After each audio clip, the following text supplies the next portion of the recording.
The room is still, cold, and clinical, filled with the sterile scent of disinfectant that clings to the air. The sharp hum of fluorescent lights overhead creates a suffocating atmosphere, as if the room itself is holding its breath, waiting.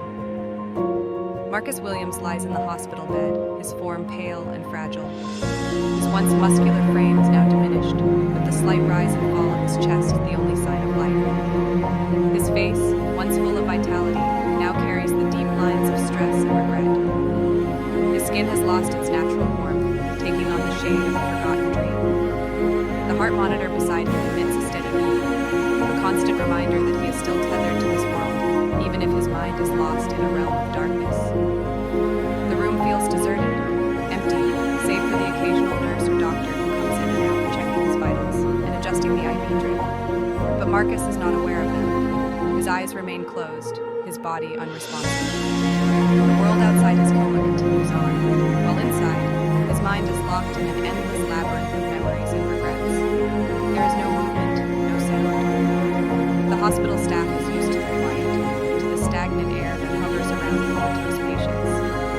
But tonight, something is different. The clock on the wall ticks past midnight. The lights in the room flicker, casting green shadows that seem to dance on the walls. The room grows colder, an unnatural chill creeping through the air.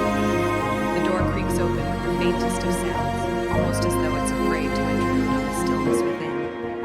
Evelyn enters the room. Her presence is undeniable, though she steps lightly, as if trying not to disturb the fragile balance between the living and the dead. Her footsteps are soft, barely making a sound on the cold linoleum floor. She moves with the grace of someone who has mastered the art of silence, her body cloaked in a long black gown that brushes the floor like a shadow. Her hair is dark, flowing, and untamed, cascading over her shoulders in waves that seem to absorb the dim light of the room. Her eyes are the color of midnight, deep and inscrutable, yet filled with an intensity that cuts through the darkness. She is not of this world, not fully.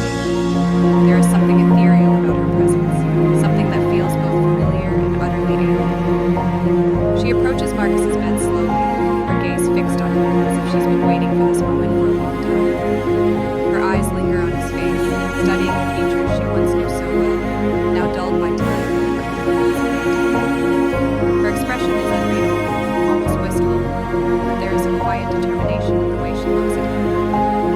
Evelyn's fingers reach out, hovering just above his hand. She does not touch him, but the air between them seems to crackle with some unseen energy, as though her presence alone is enough to stir the dead air. For a long moment, she stands there in silence, watching him. Her breathing is steady and controlled, as though she is waiting for something, waiting for him to stir, to respond. He does not. He remains motionless, lost in the void of his unconscious mind. She speaks. Her voice is soft, barely a whisper, yet it fills the room with a quiet intensity.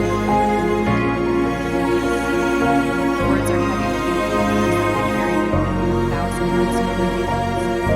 Do you remember the night? The question hangs in the air, its weight sinking into the space between them. She knows the answer, she always has, but the question is more for her than for him. She is waiting, hoping that somehow he will hear her, hear the truth that she is about to tell him. Evelyn leans in closer, her breath warm against his ear, but there is no fear in her actions, only a profound sense of purpose. Her voice drops lower, barely audible. I remember, Marcus, she continues, her voice a gentle caress against the cold silence. I remember the night your world came crashing down, the night you found out what you've been hiding from. The room is suffocating now, the stillness of the hospital pressing in from all sides. The faint ticking of the clock sounds louder in Marcus's ears as Evelyn's words hang in the air like a thick fog. She speaks slowly, carefully, as if each word is a delicate thread, that once unraveled will reveal the truth that has remained hidden for so long. She moves closer to him, the shadows cast by the dim light stretching and bending as though reacting to her presence. Her breath seems to stir the very air around her, sending a chill.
He can only hear her voice, so vivid and real, as it pierces the fog of his unconscious mind.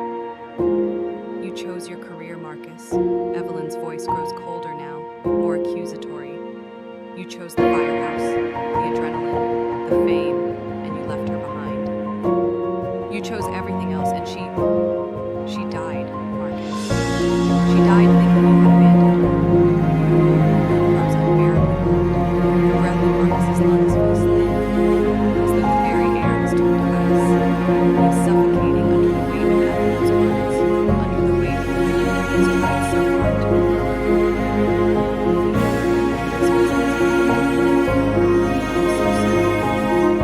But Evelyn isn't finished. She steps closer, her form now standing directly above her. Her presence is overwhelming, forcing the tiny wave to crash down. You didn't just lose her, Marcus, she continues, her voice a dark lullaby. You lost your soul. You lost your soul. The moment you chose everything else over the one person who would have lived. Now,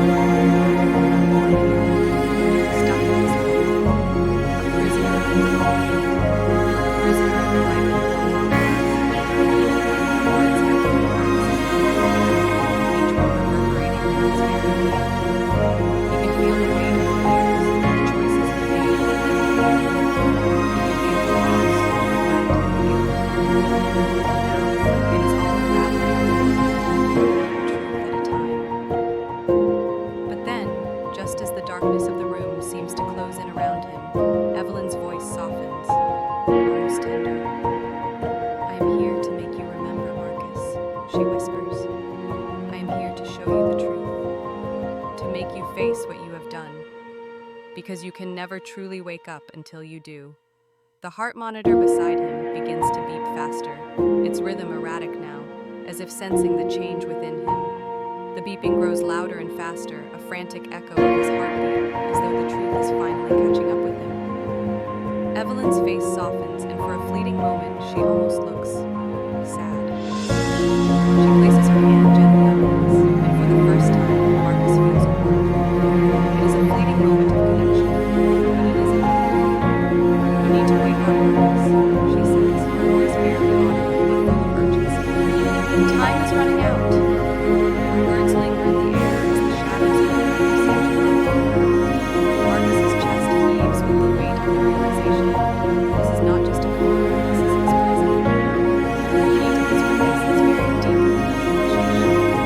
As the nights stretch on, Marcus begins to understand the pattern. Evelyn's visits are no longer just a series of cryptic whispers. They are actual. Every night she comes to him, her presence familiar, yet unsettling. She no longer simply recounts his past.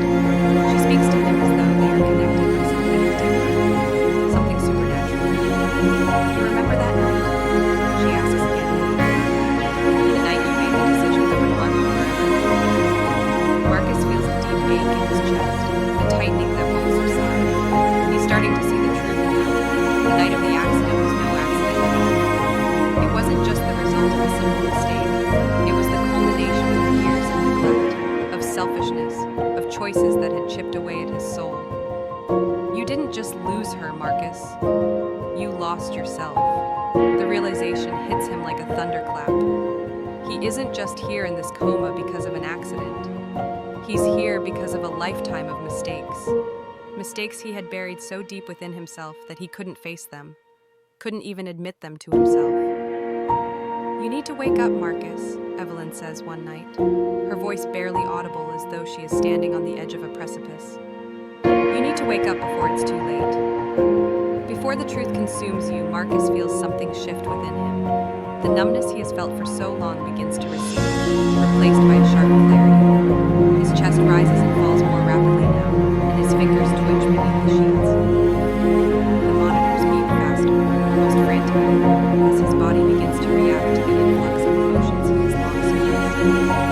The darkness that has surrounded him for months is suddenly pierced by the harsh light of day. Evelyn's voice echoes in his mind. It's time to wake up. His eyes flutter open. For the first time in what feels like forever, Marcus's gaze clears, and he sees the hospital room around him. The sterile white walls, the faint hum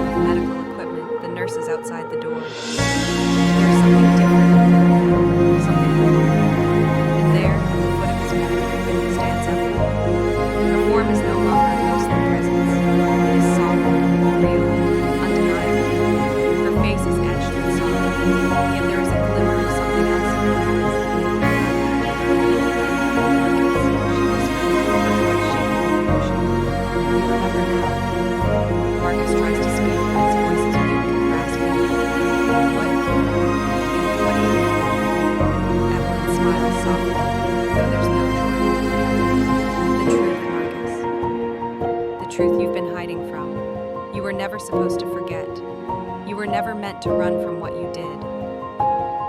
His heart pounds in his chest as a flood of memories overwhelms him.